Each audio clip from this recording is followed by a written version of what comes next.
queda sin cumplir, nota uma opção, e but está alto, e but está 50% de suma que o mestre paga, e hoje em dia, que toda pessoa está na carteira, então, nota como para queda posponer o pago.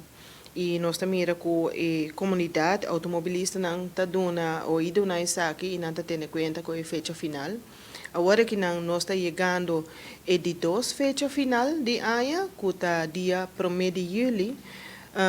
Normal é que lota até 30 de junho, pero dor que está caindo um dia domingo e fecha está vira 1 de julho. Que me dia 1 de julho é de 2 mitad de ano 2024 lo mês está pagar. Isso aqui significa que nós na abril ainda tem bambisa 3 luna que a pessoa não que deseja de fazer pago parcial riba não belasting não por fazer. Não tem praticamente 3 lunas, fim de abril, fim de maio, fim de junho, para fazer o pago, que se financeiramente é um tique difícil para fazer o pago de solo viagem na julho, e ora por fazer já o acaba, pida, a partir de 3, então ora julho chega, é menos peso financeiro.